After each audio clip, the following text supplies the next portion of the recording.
reader. Stop it. I'm not kidding.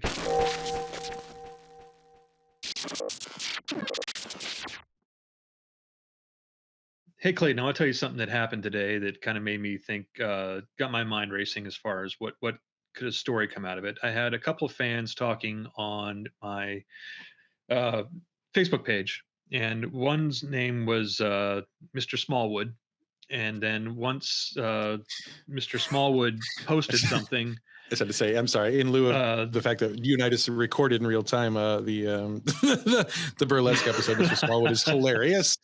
Sorry, well, Mr. Smallwood, please continue. I'll just go ahead. Look, I mean, he's on there. His name is Woody Smallwood. He just made a post asking about the books, and then Mark Longfellow, long time reader. Stop it.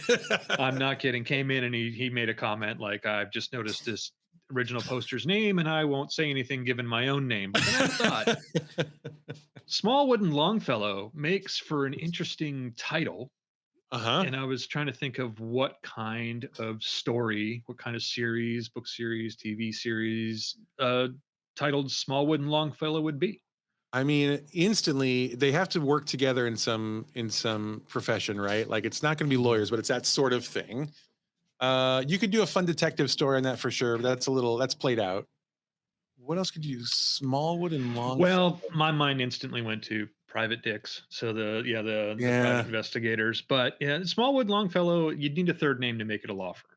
You need something else, but yeah. But it did feel like a buddy cop, some kind of buddy movie. Okay, how about this? What about, it's like a private detective movie, except with these names. It's set in medieval England.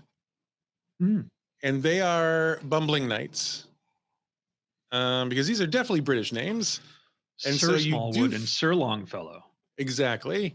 Okay. This is a film noir movie set but it's 200 years before the 1920s. Is that anything? When was medieval England? It's set 700 years before the 1920s. Before the film noir period. Yeah. But it is still film noir. Yes. Yeah. It's film noir, but with armor. I think that could be fun. If you did, it's like the opposite of Brick, right? Did you ever see the movie Brick with Joseph Gordon-Levitt? No, I did not. It's quite good. It's a gritty film noir detective story, except it's set in a high school in like modern day, which was like in the early 2000s.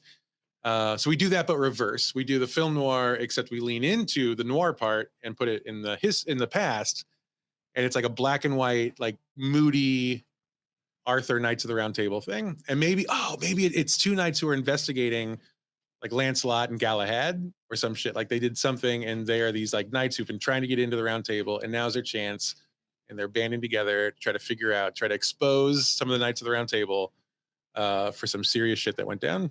Are they trying to bring the whole table down, or just work their way into it, like create an opening for themselves? That's a great question. I think they start off trying to open for themselves, but then the whole thing, they unravel the thread, and it's so big they're going to bring the whole table down.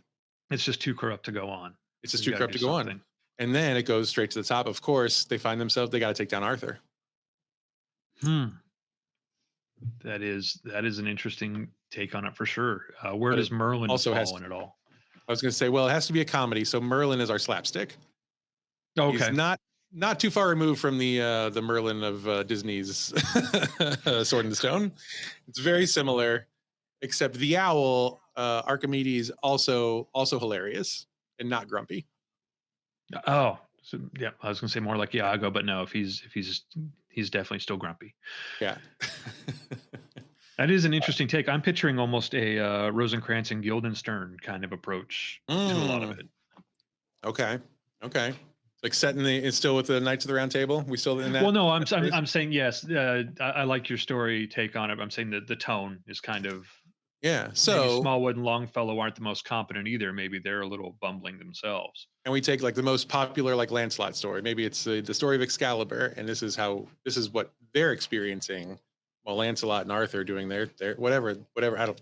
I'm mixing a lot of Arthurian legend right now because it's not my strong suit, but I like this. I like following them while some big thing that everyone knows about and doesn't need to be read into happens in the background. Absolutely. And I think in Sir Gawain is the only like the truest and most loyal knight. I think he's the only one that was really kind of forthright and didn't betray anybody or didn't sleep with Guinevere or anything like that. I think Yeah. he's kind of their way in. He's the one they can rely on, but of course, something's got to befall him before they can work with him. Well, and it's got to be maybe so. Maybe that's the story of going in the Green Knight.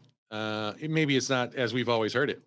Maybe when he cuts the head off this Green Knight, it's not like a test. Maybe he actually like fucking killed a guy, and then they're like, "Hey, listen, we're gonna help you out. We'll pretend like one of us was the Green Knight, and like we were tricking you as a ghost or what. I don't exactly remember exactly how that story went, but you know, we'll tell everyone it was cool that you cut our head off because we said it was fine, and now you owe us, and now that's our way in." Oh, okay, I see. That's interesting. We could, yeah. There's a lot of this story of Sir Smallwood and Sir Longfellow and the Green Knight is becoming very interesting. I think there may be some fertile ground there. I'll report back to Woody and Mark and See let what they them know think. that their Yeah. contribution really did spark something. But let them know this is our IP and they're not involved. That's already been discussed. There was kind of an unwritten waiver when you follow me that I can take your name and do with it as I please. Perfect.